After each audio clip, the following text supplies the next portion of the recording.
All right, this article by M. Cat Anderson called What is Traditional Ecological Knowledge, often shortened to TEK, I've seen, is essentially looks like an adaptation of the introduction to her book called Tending the Wild, Native American Knowledge and the Management of California's Natural Resources. I read the intro to that book on Amazon, whatever, their preview on Kindle edition or whatever. So cool. Very excited to read the rest. I haven't got a copy yet, but I found this, what looks like a popular adaptation of that introduction for KCT. So I wanted to read it out loud to y'all in case anyone doesn't have a chance to go actually read it themselves. You know, when you're driving or cooking or whatever, you could listen to this. So here goes. What is Traditional Ecological Knowledge by M. Cat Anderson. The New World is in fact a very old world. The mountain forests, broad inland valleys, oak-studded hills, and deserts of the region now called California were thoroughly known, celebrated in story and song, named in great detail, and inhabited long before European explorers sailed along the west coast of North America for the first time. Every day of every year for millennia, the indigenous people of California interacted with the native plants and animals that surrounded them. They transformed roots, berries, shoots, bones, shells, and feathers into medicines, meals, bows, and baskets, and achieved an intimacy with nature unmatched by the modern-day wilderness guide, trained field botanist, or applied ecologist. The first European explorers, American trappers, and Spanish missionaries entering California painted an image of the state as a wild Eden, providing plentiful nourishment to its native inhabitants without sweat or toil. But in actuality, the productive and diverse landscapes of California were in part the outcome of sophisticated and complex harvesting and management practices. It's a quote popped out of it. The rich knowledge of how nature works was hard-earned, gained through many generations of learning passed down by elders. This knowledge today is commonly called traditional ecological knowledge. Back to the text.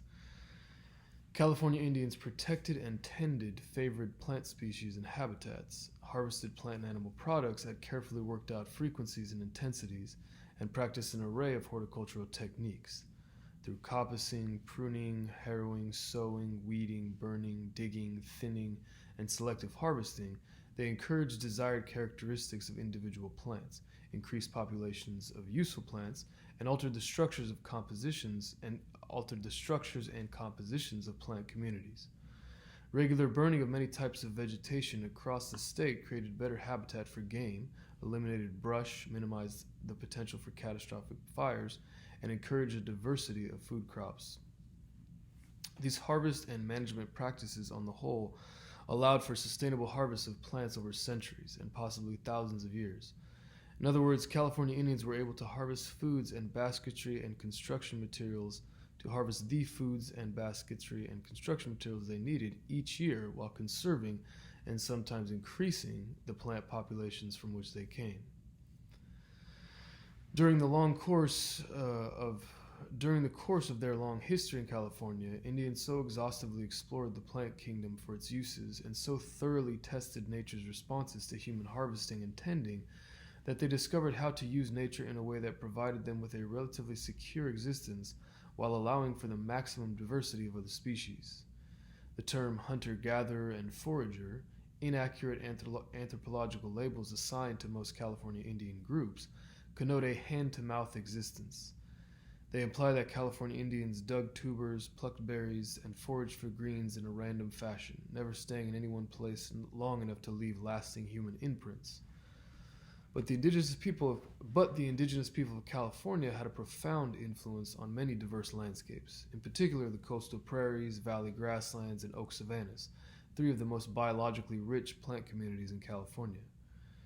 Without an Indian presence, the early European explorers would have encountered a land with less spectacular wildflower displays, fewer larger trees, and fewer park-like forests, and the grassland habitats that today are disappearing in such places as Mount Tamalpais and Salt Point State Park might not have existed in the first place. Next section, attended wilderness. Through 12,000 years or more, through 12,000 or more years of existence in what is now California, humans knit themselves to nature through their vast knowledge base and practical experience. In the process, they maintained, enhanced, and in part created a fertility that was eventually to be exploited by European and Asian farmers, ranchers, and entrepreneurs, who imagined themselves to have built civilization out of an unpeopled wilderness.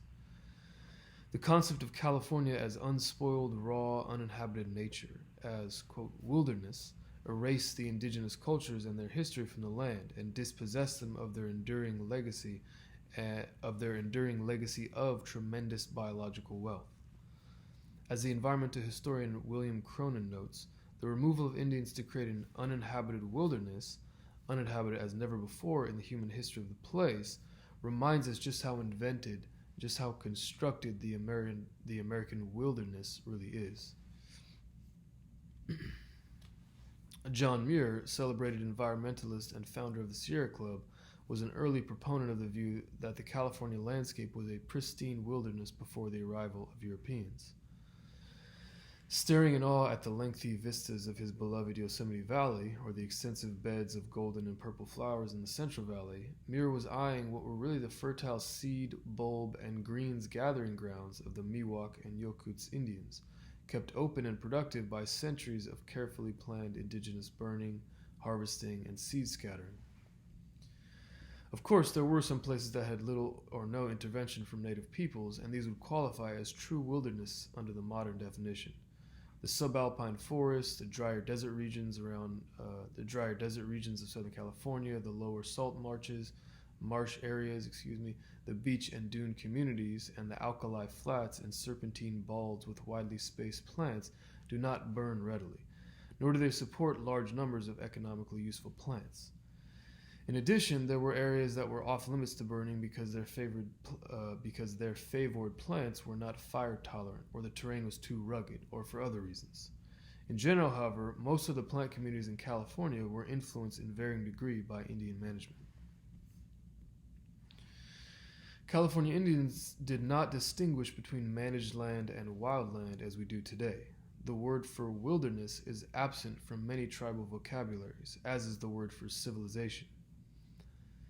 Viewed retrospectively, writes Max Ohlschlager in The Idea of Wilderness, the idea of wilderness represents a heightened awareness by the agrarian or Neolithic mind, as farming and herding supplanted hunting and gathering, of distinctions between humankind and nature. Interestingly, contemporary Indians often use the word wilderness as a negative label for land that has not been taken care of by humans for a long time, for example, where dense understory shrubbery or thickets of young trees block visibility and movement. A common sentiment among California Indians is that a hands-off approach to nature has promoted feral landscapes that are inhospitable to life. "The white man sure ruined this country," said James Rust, a southern Miwok elder. "It's turned back to wilderness." End quote. California Indians believe that when humans are gone from an area long enough, they lose the practical knowledge about correct interaction, and the plants and animals retreat spiritually from the earth or hide from humans. When intimate interaction ceases, the continuity of knowledge passed down through generations is broken, and the land becomes, quote, wilderness. There's a cool little chart here demonstrating how, in the case of one particular basket weaving plant, I believe, bunch grass of some type is managed through fires, and demonstrating that without that management, it's less likely to stay healthy. So do check out the article if you get a chance. Some cool little pics as well. All right, back to the text. Resource management is not a modern invention. Indigenous people in California and elsewhere have practiced the roots of this applied discipline for millennia. Our California landscapes, a reflection of historical processes, both natural and cultural, bear the indelible imprint of a medley of management techniques. The foundation of native peoples' management of plants and animals was a collective storehouse of knowledge about the natural world, acquired over hundreds of years through direct experience and contact with the environment. The rich knowledge of how nature works and how to judiciously harvest and steward its plants and animals without destroying them was hard-earned. It was the product of keen observation, patience, experimentation, and long-term relationships with plants and animals. It was a knowledge built on a history gained through many generations of learning passed down by elders about practical as well as spiritual practices. This knowledge today is commonly called traditional ecological knowledge. The traditional ecological knowledge of California Indians and the techniques they use to manage nature are still retrievable. The historical literature contains many descriptions of Indian practices and former landscapes before they were completely transformed by Euro-American settlement. Archaeological findings provide information on diet, tools, and demographics. Phytolith studies and fire scar data can tell us about patterns of indigenous burning and the former composition of plant communities. The growth pattern, form, and age of plant material used for the weapons and baskets in museum collections can tell us how the plants were cultivated in nature. Ecological field studies of the responses of plants to burning, pruning, or digging can also tell us much about indigenous management techniques and their effects. Finally, Native people themselves still retain a great deal of the knowledge of their ancestors.